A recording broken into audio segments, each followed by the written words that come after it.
Hello and welcome to Perspectives on Tyranny, a podcast of Regimes Museum.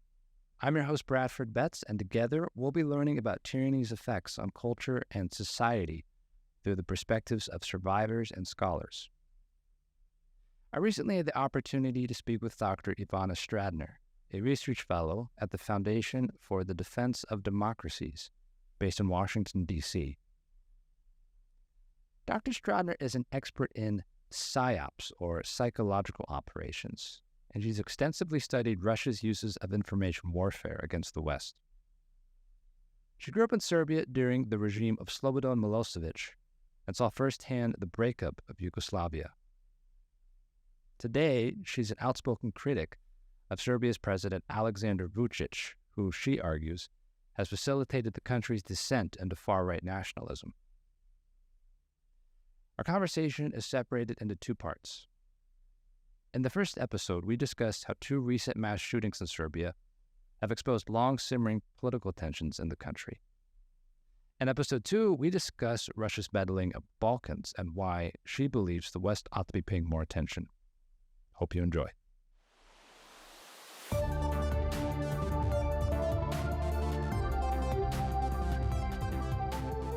So this is obviously the very first episode of Perspectives on Tyranny, of Regimes Museum. I'm so glad you agreed to be a part of this, the first episode, no less. Beautiful. It's needless to say, how much I care about that topic. So it's my absolutely honor to be here. And once again, thank you for inviting me. Of course. So I wanted to focus on what's going on in Serbia today. Obviously, You're from there and you're an expert on the Balkans generally. It's been in the news in the past month, and because of two back-to-back mass shootings, which are not very common for Serbia. Is that correct? Yes, it's not very common. It actually happened as far as I've seen, the first time in my lifetime that I remember. Despite high gun ownership?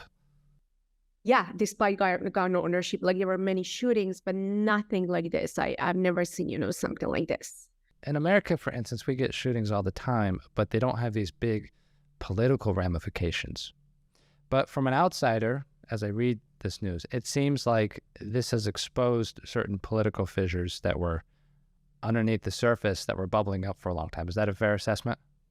I think it is a very fair assessment. Mass shootings are not common in Serbia, and this is something what we saw over the past 1 month is something, quite unusual.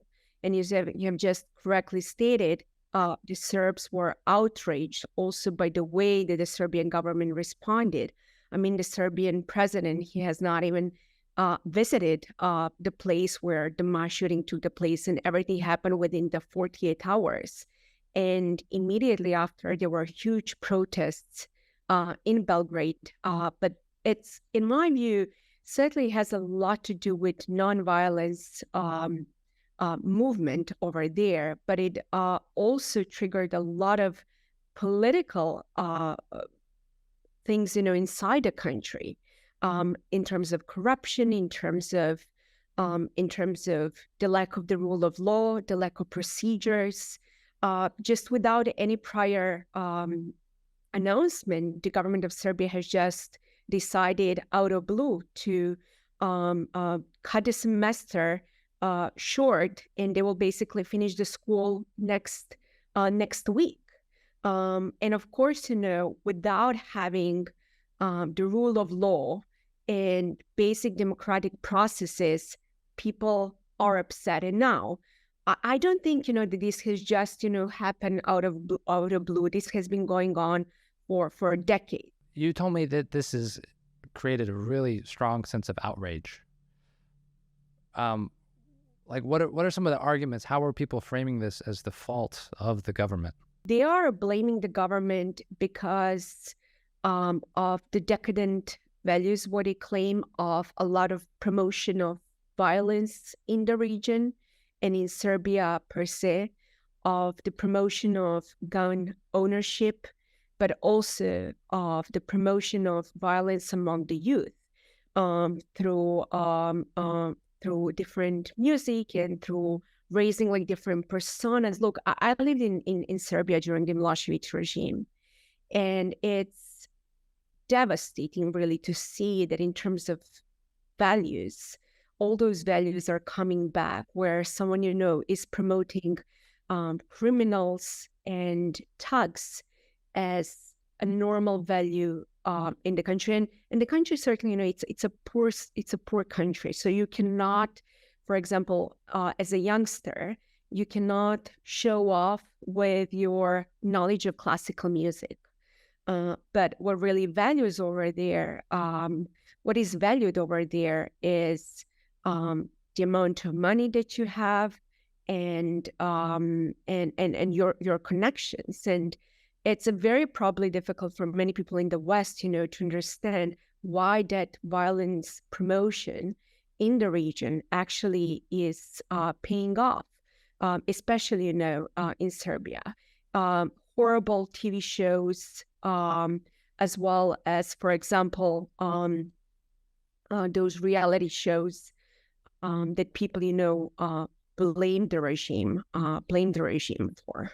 When you say promotion, what do you mean? Who is promoting this? Who is promoting these values? So in Serbia, you certainly have the critical problem with media control. Certainly nowadays you have, let's say, the internet, which allows people also to have access to information, because our families back then, if they wanted to learn something, they had to go to listen to Radio Free Europe or the Voice of America. Nowadays, the internet is free, but the media is not. And having said that, the government understands very well whoever controls the information space controls the power. And let's not forget that President Vučić, he was the Minister of Information during the Milosevic regime. And he understands very well the power of information, the power of controlling the information space. He has a full obsession about it. There are numerous rumors, that he orders, how newspapers should look like. And understanding, his personality type, I would absolutely not be surprised, because as I stated, in such a close environments, whoever controls the media space has power. And I always like to say, if for any reason the West truly cares about democracy promotion, all they really need to do is to open the media space for the public in Serbia. Let's talk about Vučić. We'll talk about him, his positions generally and his background, but going back to the shootings, how has he reacted to this, and how has he kind of leveraged this shooting for his own aims? So I saw for the first time a confusion in his government. He completely lost the control of the situation, because that's something that he has not expected. And he absolutely did not proceed with any, I would say, democratic values by, for example, visiting those places where kids were shot, or it took for example, for the second mass shooting, almost 24 hours to catch this person. And that raised numerous red flags for many people in the country, because he's the type of person who really likes to have everything under his control. And I saw for the first time in the media, he lost the full control on how to approach this subject, because he was afraid. I always like to say, every Serbian leader fears more his own people than any external forces. And people were outraged, because it really touched every person in the country. I still have friends there, and friends who couldn't care. Some of them couldn't care less about politics.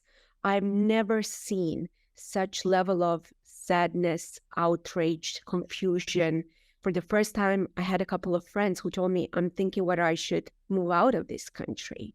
And that level of incompetence and how to deal with that certainly produced even more outrage. And then, because out of fear, then he started even mocking his own people.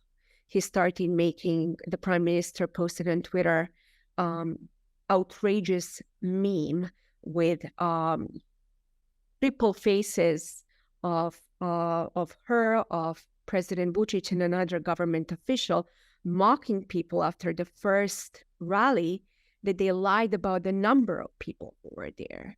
They called them out. They called them like different names, like animals, literally humiliating people. And culture matters, and psychology matters, and perception matters. And the Serbs are very proud people.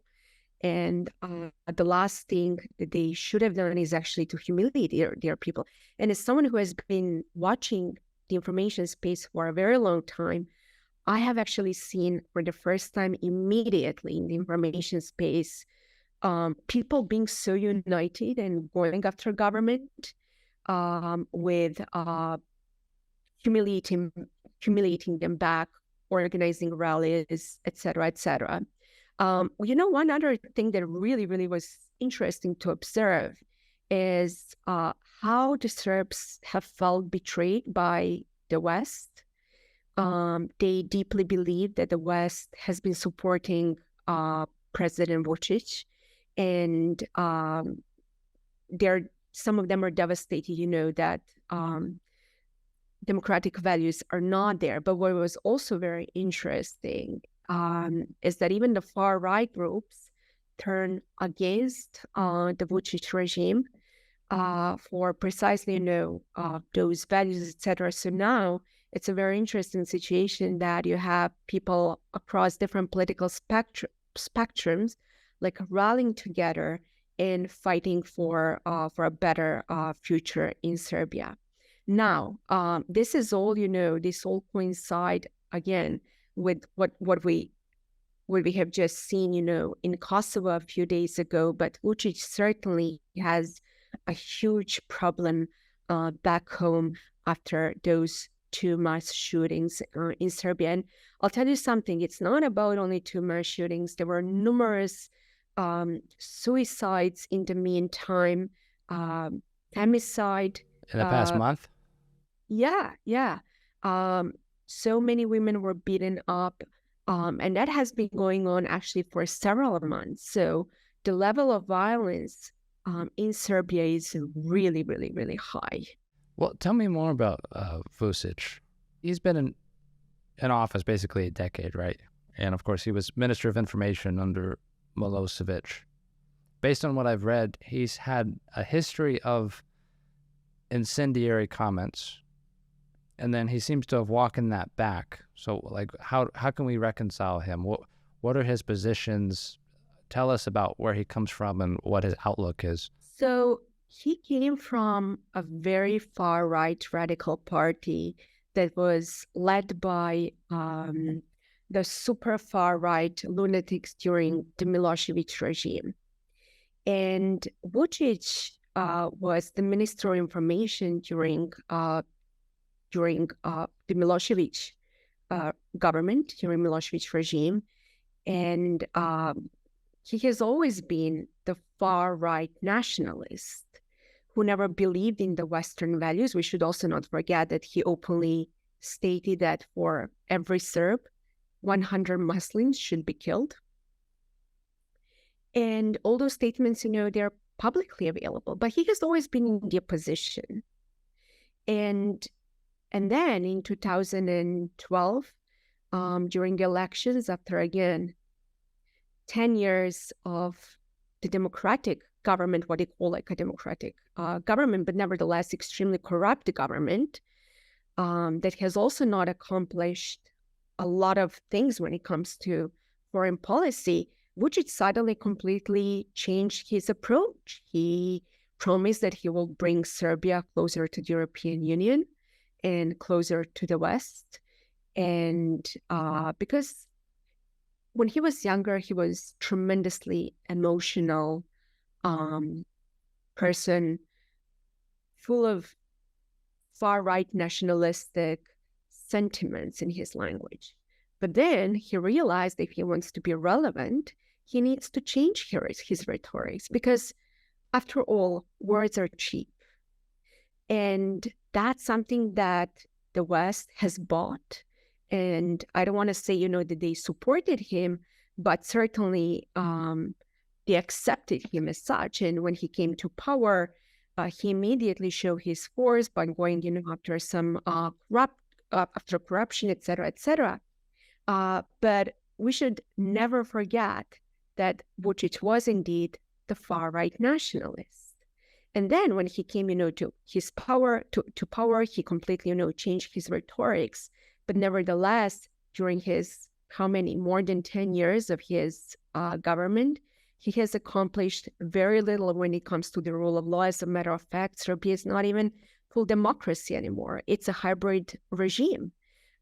Serbia also is not going in the right direction when it comes to European Union path. And I always laugh, I have to tell you, whenever, Western analysts tell me, but President Vučić states, that Serbia wants to be the part of the European Union.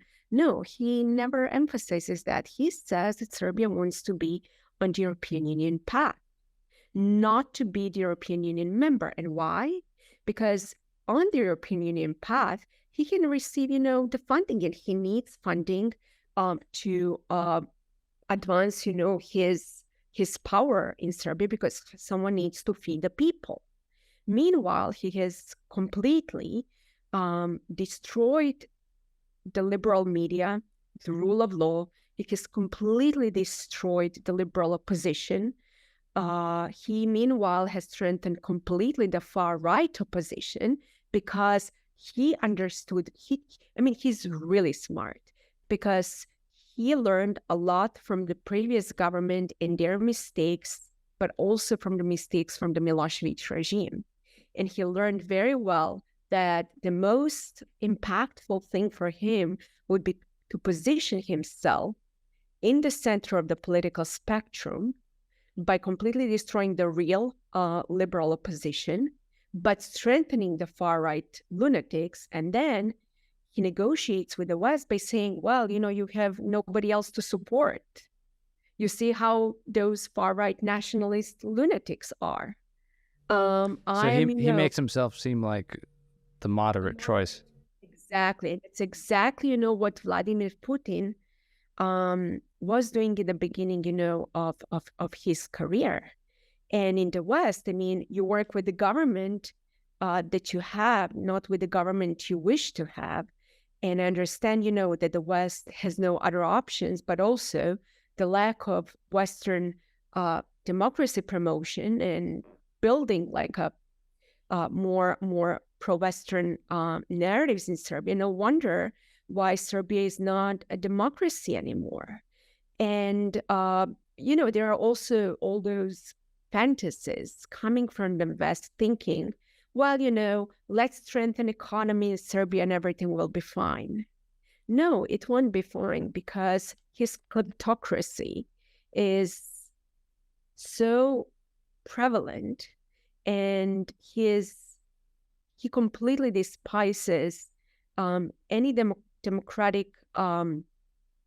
interference, let me put it that way, that he immediately goes on the offensive against, his own people. There are like jokes, in Serbia that you every time when you open a fridge, there is like a Vučić inside the fridge because he's literally in the newspaper every single day. It sounds like a Stalin era right now.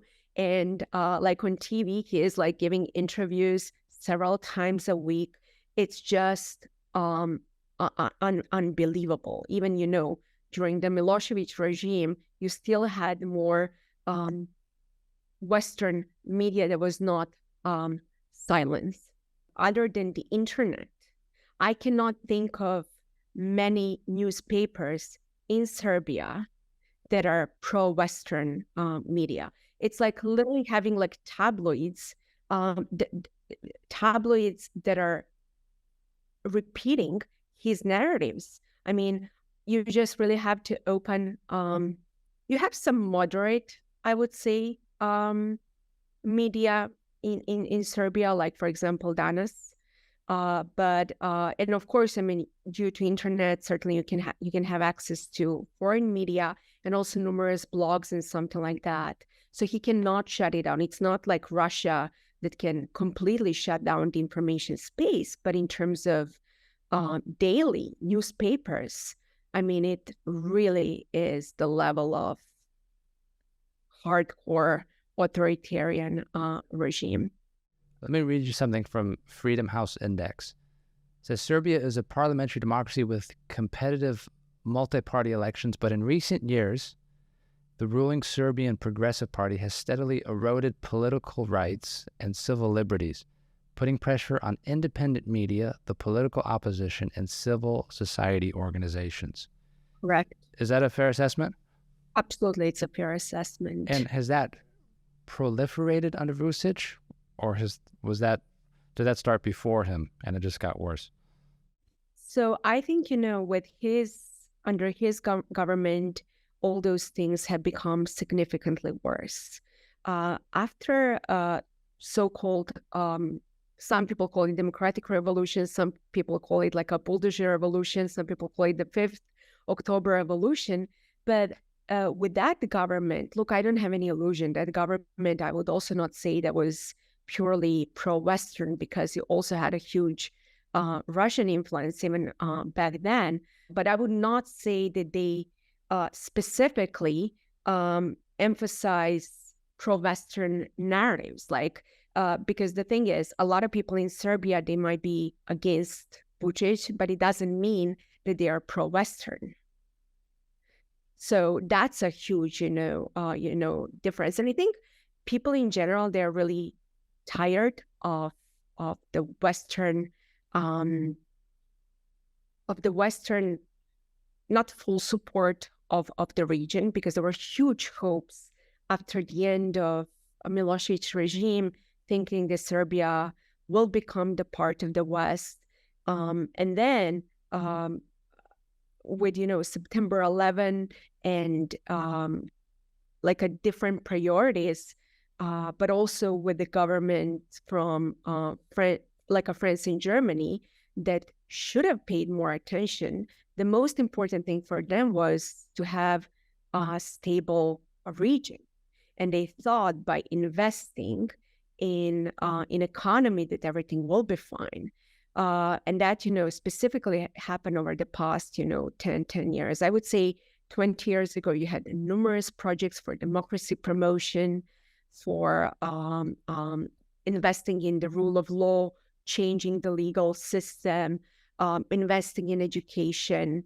Nowadays, I would say that priorities have changed drastically. So do you think Russia has filled that void? Absolutely. Many people pay attention to what's happening in the Balkans since 2022 when it comes to Russia. But Russia has been investing tremendous resources, certainly for several decades. Let's call a spade, specifically for the past 10 years. They did tremendous resources in the media space. Not only that RT and Sputnik are run from Serbia, but also in different blogs, in different social media influencers, paying attention to, for example, investing in movie industry, investing in sports, so they can always have be backed by hooligans and the far right people. They've been investing also tremendous resources in soft power in terms of culture. You really just have to compare the work, for example, from the Ruski Dom, like a Russian house that promotes Russian culture, versus what has been done by the West for the past few years. I always like to make a joke, even during the Jazz Day, it was Russia that organized a jazz concert promoting Russian jazz, which is a fascinating thing. And there was only, one concert that was certainly not organized by the West, but I'm saying I think there was a wonderful opportunity for the US to organize several events, promoting jazz because, looking back during the Cold War, jazz played a tremendously important role in the Balkans, in Yugoslavia, sorry, especially like in Serbia. And soft power was tremendously important. So that's something, that the West, for example, missed that opportunity. But to go back, Russia also invested tremendous resources in the Serbian Orthodox Church to influence because Moscow understands perfectly the mentality of people there and culture. And by promoting those nationalistic narratives through the Orthodox Church and gaslighting about religion and how it plays a tremendously important role and link it to what's happening in Kosovo or what's happening in Republika Srpska. I mean, it's a complete, perfect picture, let alone Russia has invested tremendous resources in gas. So Serbia is dependent on Russia for that region, but also invested resources in weapons. And for Vucic, that was a perfect opportunity, not because he is ideologically aligned with Russia. I do believe that his heart is in Moscow more than in Washington, but he understood very well that he can use such a strong ties between Russia and Serbia to leverage it against the West, because always emphasizing that he can escalate any conflict in the region, whether it's in Montenegro through the role of the Serbian Orthodox Church, whether it is in Kosovo, what we see right now, or Republika Srpska, by through his proxy such as Dodik, and use that as a leverage against the West, because Vucic's ultimate goal is to remain in power no matter what.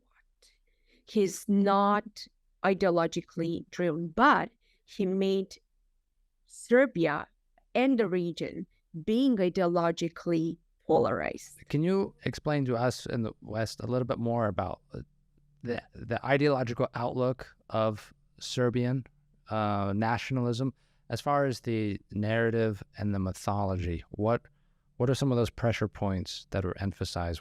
Give me a sense of their global historical outlook. So to begin with, let me tell you something. When people ask me whether after Vucic, whether Serbia will be suddenly democratic, I'm actually very concerned about that, because the rise of nationalism in Serbia is so high, it's tremendously high, that I'm afraid that even after Vucic, it will be very, very difficult to get rid of that nationalistic sentiment, because we can go back to the history of the greater Serbia. There was the Serbian nationalistic idea that would incorporate like all regions of importance to Serbia. I would say that all those countries from the former Yugoslavia, maybe without Slovenia, but some even believe, that could also lead to further expansion even in Albania and Bulgaria and Romania. But there is another thing that is actually very interesting, which is called the Serbian world, that is linked, actually modeled after Russian world.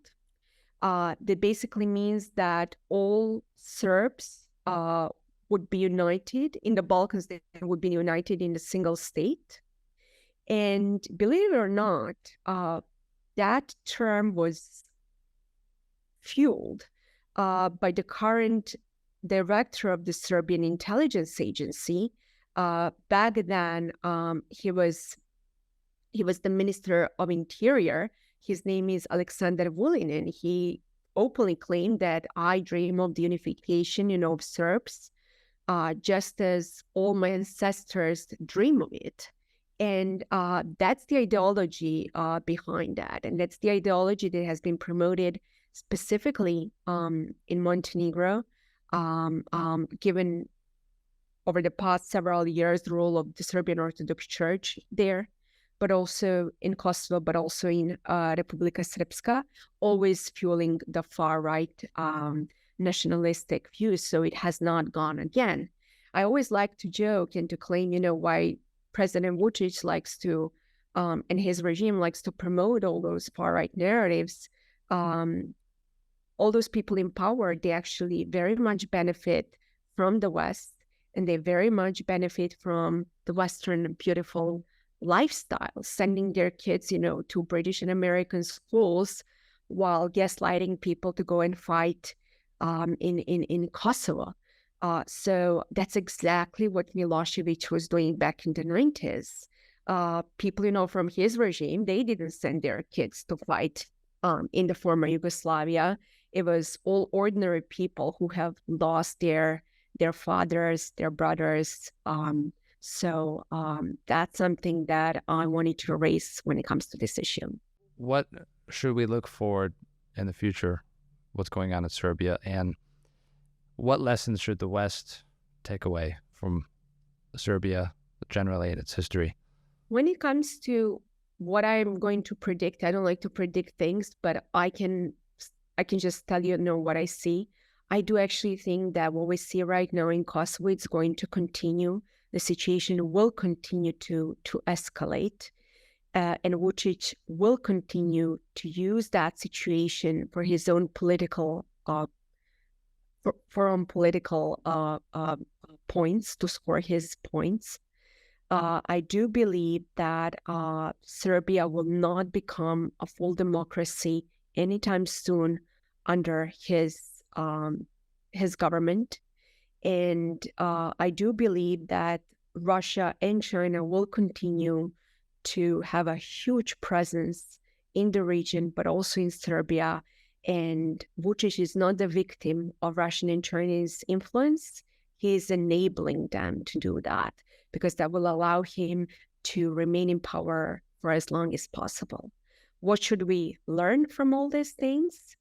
To never negotiate with dictators, that democracy promotion is not for some idealistic purposes only, but it is tremendously important to advance our national security, that the European Union in particular should have a more important role over there, because no matter how much I would love to see the United States being present in the region, I also do believe that first and foremost, that is the European Union obligation to do that, and not to be naive that through some economic cooperation and advancement that everything will be fine. That then the fifth thing is that Russia will going to challenge the West in the Balkans in the same way that Russia has been using Moldova or Georgia or Armenia and Azerbaijan, for example, dispute. They do not need to roll on tanks in the region because they have proxies.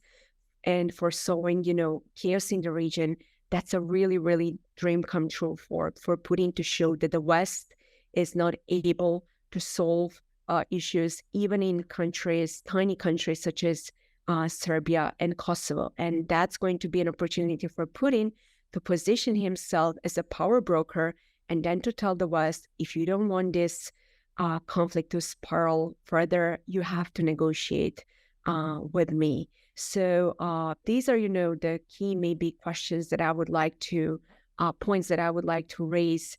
But the most important thing is that I would say that democracy and freedom should never be taken for granted. And the West missed the opportunity to do good things after the end of the Milosevic regime. This is their second chance to do it, and they should not miss this opportunity. All right. Dr. Ivana Stradner, I appreciate your insight and taking the time to speak with us. I hope to have you on the program again. Thank you. Thank you very much for inviting me. All right. Well, take care. Thank you for listening.